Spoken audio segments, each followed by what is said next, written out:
Hello student, welcome to coherent English classes. मैं हूं आपका इंस्ट्रक्टर मोहम्मद ज़ियाउल्लाह कमर। आप देख रहे हैं हमारे YouTube channel coherent English classes. और आज हम लोग डिस्कस करने जा रहे हैं बिहार स्कूल एग्जामिनेशन बोर्ड के 12th की जो किताब है रेनबो पार्ट 2, उसका तीसरा number chapter a pinch of snuff या अ पिंच ऑफ स्नफ। ये मनोहर मालगांवकर के द्वारा लिखी गई एक जो है शॉर्ट स्टोरी है, जो हंसी मजाक से भरी हुई कहानी है। तो आज हम लोग अ पिंच ऑफ स्नफ का जो है दूसरा पार्ट को डिस्कस कर रहे हैं। इससे पहले के जो फर्स्ट पार्ट हैं वो हमारी चैनल कोहेरेंट इंग्लिश क्लासेस पे ऑलरेडी अपलोड हो चुकी है। तो अगर आपने पहला पार्ट को नहीं देखा है तो मैं आपसे रिक्वेस्ट करता हूं कि सबसे पहले आप पहले पार्ट को देखें। इसमें हमने डिस्कस किया था पैराग्राफ नंबर 1 से लेकर पैराग्राफ नंबर 8 तक को, और आज हम लोग डिस्कस करने जा रहे हैं पैराग्राफ नंबर 9 से लेकर पैराग्राफ नंबर 16 तक। तो आइए स्टार्ट करते हैं बिना समय गवाए हुए। Paragraph number 9, I was waiting on the platform. मैं प्लेटफॉर्म पर प्रतीक्षा कर रहा था या इंतज़ार कर रहा था। व्हेन द ट्रेन केम इन, जब ट्रेन आई, यानी जैसे ही मैं प्लेटफॉर्म पर इंतज़ार कर रहा था उसी वक्त जो है ट्रेन आई। नानू काका स्टूड, नानू काका खड़े थे। इन द डोरवे, डोरवे का मतलब हुआ, डोर का मतलब दरवाज़ा और वे का मतलब रास्ता, यानी मेन जो दरवाज़ा होता है उसी के रास्ते को छेक कर, यानी उस रास्ते को जो है सो हाँप कर जो है खड़े हुए थे। On the second class carriage, द्वितीय मतलब दूसरी जो श्रेणी होती है, फर्स्ट क्लास का मतलब एसी वाला और सेकेंड क्लास का मतलब जो रिजर्वेशन वाला जो डब्बा होता है, उसका जो डोर वे था, मतलब जो उसका जो दरवाज़ा था, उसको हाँप कर खड़े हुए थे। कौन? नानू काका। अ स्ट्राइकिंग फिगर, उसके बाद लेखक कहते हैं कि नानू काका का डिस्क्रिप्शन देते हुए, मतलब कि नानू काका को बताते हुए कहते हैं कि वो किस तरह के आदमी थे। स्ट्राइकिंग फिगर, स्ट्राइकिंग फिगर का मतलब हुआ कि आकर्षक व्यक्तित्व, यानी कि ऐसा व्यक्तित्व यानी जिसे देखकर आपको भा जाए, मन भाने वाला जो व्यक्तित्व होता है, आपकी जो पर्सनालिटी होती है, उस तरह की पर्सनालिटी थी उनकी। दूसरा उसके पास क्या था? वाइट हेयर, और बाल जो थे वो सफ़ेद थे। विथ एन इम्प्रेसिव मोस्टच, मोस्टच का मतलब क्या होता है? मोस्टच का मतलब होता है मूछ, दाढ़ी और मूछ होता है ना, तो मूछ को जो है मस्टच कहते हैं। तो नानू काका के पास क्या था? एक स्ट्राइकिंग फिगर थी, एक आकर्षक व्यक्तित्व था। सफ़ेद कलर की जो उसकी बाल जो थी सफ़ेद कलर की थी, और जो है उसके जो है इम्प्रेसिव मुस्टच, यानी इम्प्रेसिव मतलब धाक जमा देने वाला जो होता है, उस तरह का जो है मूछ था, यानी बड़ा लंबा चौड़ा मूछ था। He still wear the old fashion knee length black coat. He still wear यानी वो अभी तक पहन रहे हैं या पहनते हैं। ही स्टिल वेयर यानी वो अभी तक पहनते हैं। ओल्ड फैशन यानी पुराने ज़माने का। ओल्ड फैशन का मतलब क्या होता है? पुराने ज़माने का। नी लेंथ घुटने तक का। नी लेंथ का मतलब होता है कि जिसकी लंबाई घुटने तक हो। नी लेंथ घुटने तक का। ब्लैक कोट यानी काला कोट जो है अभी तक पहनते हैं, यानी पुराने ज़माने वाला जो घुटने तक का जो काला कोट था वो पहनते हैं। आगे चलते हैं। And the red silk, silk का मतलब होता है रेशम। पगड़ी, पगड़ी आप जानते ही हैं। ऑफ डेकनी ब्राह्मीण, यानी दक्कन जो शहर है महाराष्ट्र का, उसके जो ब्राह्मण लोग जो होते हैं जिस तरह का जो पगड़ी पहनते हैं उस तरह का पगड़ी पहने हुए थे, और उसका कलर क्या था? रेड था। तो याद रखिए, इसमें से एक ऑब्जेक्टिव आपकी आ सकती है कि what was the colour of the पगड़ी ऑफ नानू काका, यानी नानू काका के पगड़ी का कलर क्या था? तो नानू काका के जो पगड़ी का कलर था वो क्या था? रेड। ठीक है, याद रख लीजिएगा ध्यान से। इसीलिए हम कहते हैं आपको कि किताब को देख देख कर पढ़िए। अगर मैं आपको इस तरह का ऑब्जेक्टिव दूं और किताब नहीं पढ़े रहेंगे तो कैसे पता चलेगा आपको? इसीलिए लाइन बाय लाइन पढ़ना बहुत ज़रूरी है। एग्जामिनर कोई भी लाइन को उठाकर आपको जो है एग्ज़ाम में एक जो ऑब्जेक्टिव बना सकता है। जैसे यहाँ पे कि नानू काका के जो पगड़ी का जो रंग था वो कैसा था? रेड कलर का था। या फिर ये भी हो सकता है कि नानू काका की जो पगड़ी है वो किस स्टाइल की थी? तो दक्कनी ब्राह्मण स्टाइल की, या मैथिली ब्राह्मण स्टाइल की, या फिर जो है 2-4 ऑप्शन आपको देगा, उसमें से एक सेलेक्ट करना होगा। तो यहाँ पे याद रखिए, नानू काका की जो पगड़ी थी वो किस स्टाइल की थी? दक्कनी ब्राह्मण, जो दक्कन जो शहर है उसके जो ब्राह्मण लोग पहनते हैं उस तरह की पगड़ी थी। समझ में आ गया आपको? आगे चलते हैं। And drapes a white angocha around his shoulders. और ड्रैप का मतलब क्या होता है? ड्रैप का मतलब होता है कि अपने गर्दन के चारों तरफ जो लपेटे हुए थे क्या चीज़? वाइट, सफ़ेद कलर का। ओंगछा यानी जो गमछा होता है उसको, सोल्जर यानी अपने सोल्जर मतलब अपने कंधे के चारों तरफ लपेटे हुए थे उजली कलर का, सफ़ेद कलर का जो गमछा था वो। तो यहाँ पर फिर से एक ऑब्जेक्टिव बन सकता है कि what was the colour of Nanu Kaka angocha, यानी कि नानू काका के जो गमछा है उसका कलर क्या था? वाइट कलर, समझ में आ गया? याद रखिए, ध्यान से रखिए, ये सब देखिए, ये सब ऑब्जेक्टिव है। लाइन बाय लाइन पढ़िएगा तो यही चीज़ होती है कि आपका एक भी ऑब्जेक्टिव नहीं छूटेगा। तो ये आपका लाइन बाय लाइन ट्रांसलेशन हो गया, और साथ में यहाँ पर जो आपको प्रोनाउंसिएशन दिया हुआ है, I was waiting on the platform when the train came in. Nanu Kaka stood in a doorway of a second class carriage, a striking figure, white haired with an impressive mustache. He still wears the old fashioned knee length black coat and the red silk pagri of the Dakni Brahman, and drapes a white angocha around his shoulder. तो इस तरह से आप पढ़िएगा। अगर मान लीजिए कि आपको अगर कहीं प्रॉब्लम होती है तो नीचे में आपको प्रोनाउंसिएशन दिया हुआ है, उससे आप जो है आगे ऊपर वाली जो इंग्लिश की जो टेक्स्ट है उसका जो है सही से प्रोनाउंसिएशन कर सकते हैं। ये बहुत ही बड़ी परेशानी है, क्योंकि हमारे क्लासरूम के अंदर बहुत ज़्यादा परेशानी हो रही थी, इसकी वजह से हमने जो है यहाँ पे प्रोनाउंसिएशन जो है इंक्लूड किया है। आगे चलते हैं, paragraph number 10। As I went up, जैसे ही मैं उसके पास गया, यानी कि नानू काका के पास गया, ही हैंडेड मी अ बास्केट, उन्होंने मुझे एक टोकरी थमा दिया, मतलब कि एक टोकरी थी उसे थमा दिया। टेक दिस आउट क्विक, इसे यहाँ जल्दी से ले चलो, इसे यहाँ से जल्दी ले चलो। मतलब नानू काका के पास जब लेखक गए तो नानू काका ने उसे क्या थमा दिया? टोकरी थमा दिया। इसमें भी फिर ऑब्जेक्टिव बन सकता है कि जब नानू काका के पास लेखक गए तो लेखक को नानू काका ने क्या दिया? बिल्ली का बच्चा दिया, टोकरी दिया, गमछा दिया, या जो है स्नूफ जो होता है या स्नफ जो बॉक्स होता है वो बॉक्स दिया। तो यहाँ पर देखिए क्या लिखा हुआ है? टोकरी। तो बास्केट को थमा दिया। समझ में आ गया? ही विस्पर्ड, उन्होंने कान में फुसफुसाते हुए कहा या फुसफुसाते हुए कहा। विस्पर्ड का मतलब क्या होता है? WHISPERED। विस्पर्ड का मतलब होता है फुसफुसाना, मतलब कि एकदम धीमी आवाज़ में बोलना, उसे कहते हैं। I will join you outside the station, मैं तुम्हें स्टेशन के बाहर मिलता हूँ। समझ में आ गया आपको? तो इस पे नानू काका ने टोकरी जो है थमा दिया लेखक को और कहा कि तुम इसे जल्दी से लेकर बाहर निकलो, मैं तुम्हें जो स्टेशन के बाहर मिलता हूँ। आगे चलते हैं, paragraph number 11। I ask no question, मैंने कोई सवाल नहीं किया। Tucked the basket under my arm, tucked का मतलब क्या होता है? टक का मतलब दबा लेना। जैसे आप अखबार को जो है चाय पीते रहते हैं तो क्या करते हैं? अखबार को अपने जो है सो आर्म पीट के अंदर, यानी कि अपने बगल के अंदर जो है दबा लेते हैं। तो उसी तरह जो है उसने क्या किया, लेखक ने बास्केट को अपने आर्म मतलब अपनी बाहों के अंदर उसको दबाकर और वो जो है निकल गए और कोई सवाल नहीं किया। एंड टर्न ओनली, और पलटा ही था, यानी दबाया था बास्केट को अपने आर्म के अंदर, और जैसे ही पलटा to bump into an enormous Marwari women who had her head cover within a veil. आप देखिए यहाँ पे टू बम्प इनटू का मतलब होता है टकरा जाना। बम्प इनटू का मतलब क्या होता है? टकरा जाना। टू बम्प इनटू मतलब टकरा जाना। एनॉर्मस का मतलब होता है भारी भरकम।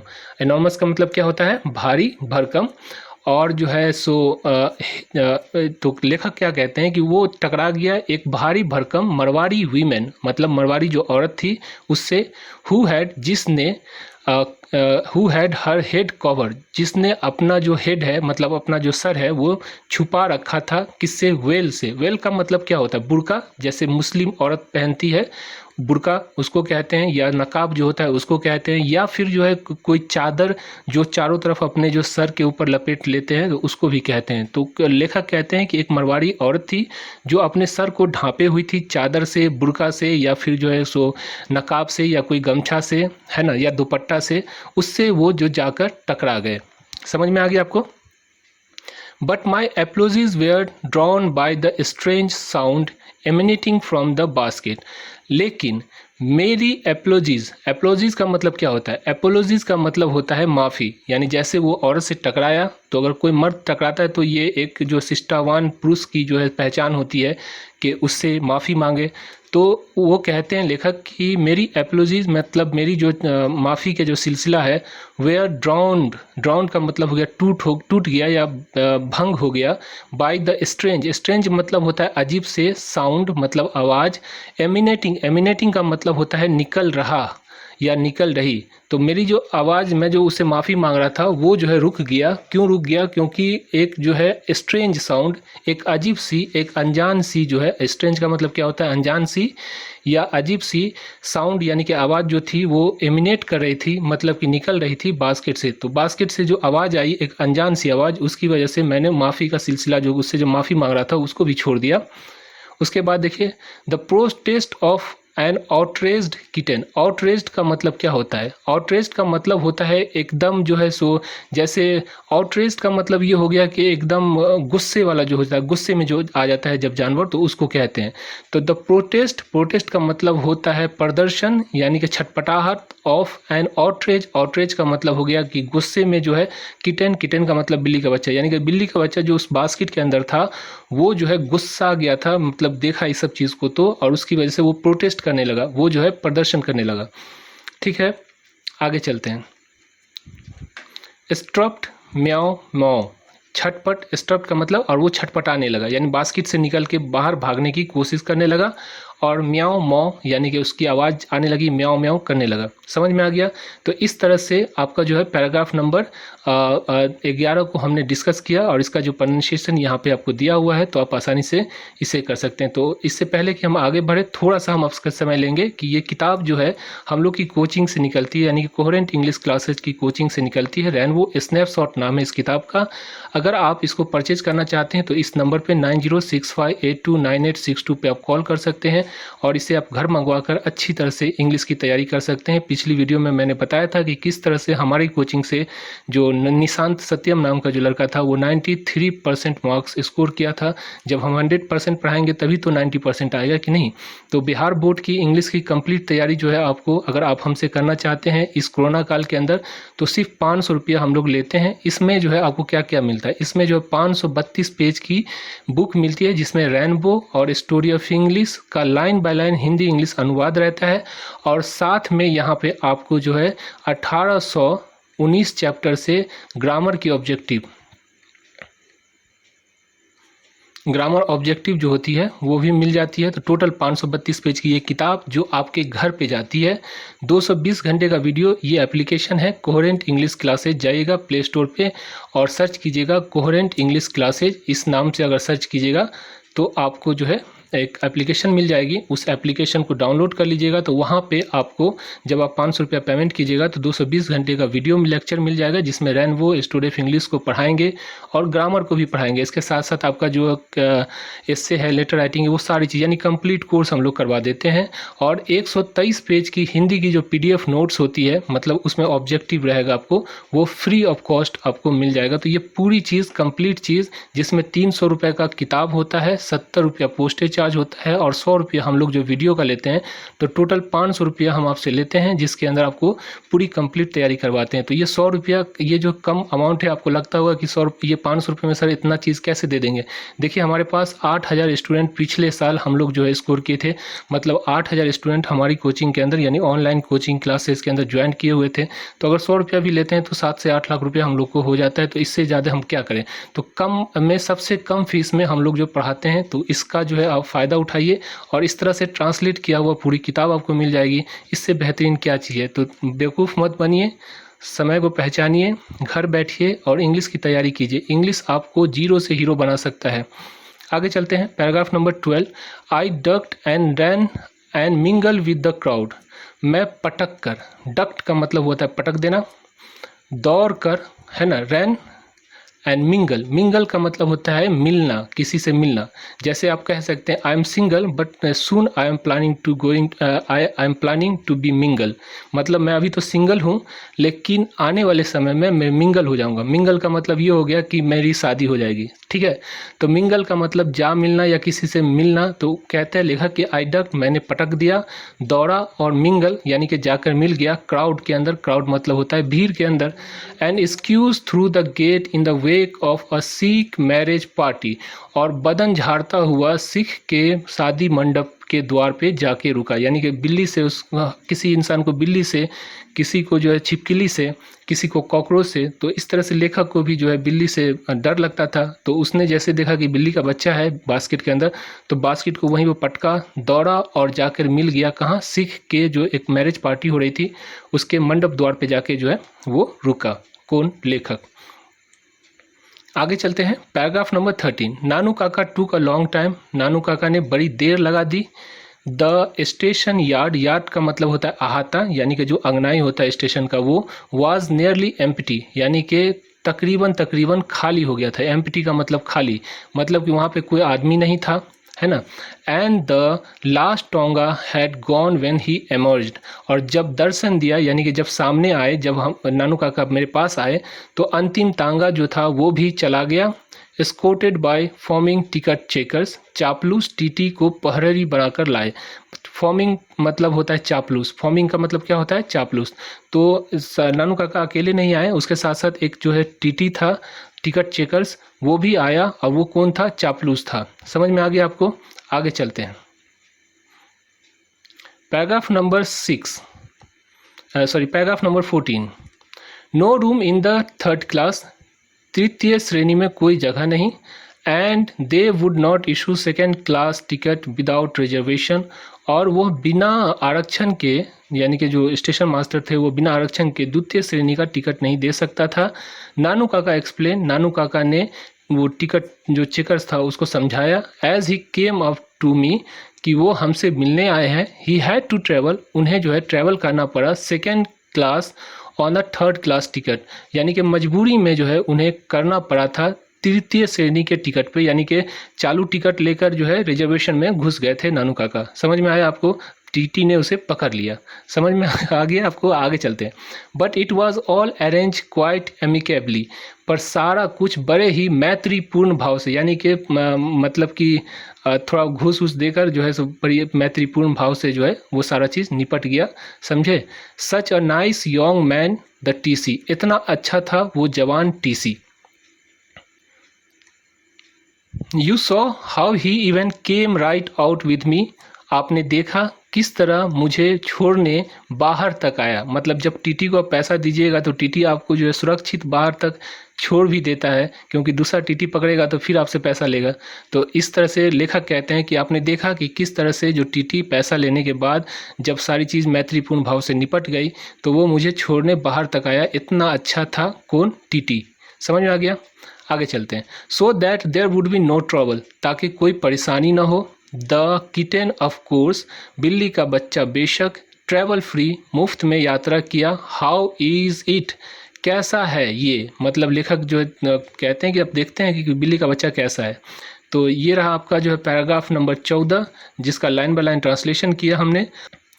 नीचे में प्रोनाउंसिएशन दिया हुआ है, तो अगर कोई परेशानी है तो आप इस प्रोनाउंसिएशन को जो है देखकर आप इससे जो है अपनी जो प्रोनाउंसिएशन को यानी उच्चारण को जो इम्प्रूव कर सकते हैं। तो आगे चलते हैं, paragraph number 15।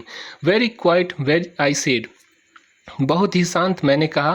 Perhaps it is dead, I thought hopefully. Perhaps का मतलब होता है शायद, इट इज़ डेड यानी लेखक ने देखा कि बिल्ली का बच्चा जो कि अभी हुड़दौड़ मचाए हुआ था, एकदम दंगा पे तुला हुआ था, वो जो है चुपचाप बैठा हुआ है। मतलब कि इट इज़ डेड, यानी उसने कहा कि शायद ऐसा तो नहीं हो गया कि ये मर गया। आई थॉट होपफुली, मैंने सोचा बड़ी उम्मीद के साथ, यानी मुझे उम्मीद थी कि ये मर गया। समझ में आ गया? आगे चलते हैं, paragraph number 16। We got into the car, हम लोग कार में बैठे। And even before I had change into second gear, और मैंने गाड़ी का दूसरा गियर भी नहीं बदला था कि उससे पहले नानू काका आस्क, नानू काका पूछ बैठे, when have you arranged for the minister to see me, तुम मुझे मंत्री से कब मिलवाने जा रहे हो या कब मिलवा रहे हो। I can't stay here for more than 2 days, मैं 2 दिन से ज़्यादा नहीं रुक सकता यहाँ। 3 at द मोस्ट, ज़्यादा से ज़्यादा 3 रोज़ तक। तो इस तरह से पैराग्राफ नंबर 9 से लेकर पैराग्राफ नंबर 16 तक को हमने लाइन बाय लाइन ट्रांसलेट किया। आशा करता हूँ, उम्मीद करता हूँ कि ये वीडियो आपको अच्छी लगी होगी। तो आपने अगर अभी तक कोहेरेंट इंग्लिश क्लासेस की ये किताब जो है रेनबो स्नैपशॉट पार्ट 2 अगर नहीं ख़रीदा है तो मैं रिक्वेस्ट करता हूं कि आप इसे ख़रीदें, क्योंकि देखिए मैं आपको पढ़ा दिया, आपको समझ में आ गया, लेकिन ये चीज़ आपको पढ़ना है, हमें नहीं पढ़ना है। क्योंकि जब तक आप मुंह नहीं खोलिएगा, जब तक आप नहीं पढ़िएगा, तब तक जो है आपको इंग्लिश नहीं आ सकती। तो इससे आसान, इससे बेहतरीन और इससे सस्ता कंटेंट आपको कहीं नहीं मिलेगा। तो उम्मीद करता हूं कि ये वीडियो आपको अच्छी लगी होगी। अगर ये वीडियो आपको अच्छी लगी तो अपने दोस्तों के साथ शेयर कीजिए और इस वीडियो को लाइक कीजिए, सब्सक्राइब कीजिए, और जो भी कमेंट हो, अगर कोई परेशानी हो तो आप मुझे जो है इस वीडियो के अंदर कमेंट बॉक्स में जो है लिख कर बताइए, ताकि मैं जो अगले वीडियो में इसको जो है रेक्टिफाई कर दूँ। Thank you so much for watching coherent English.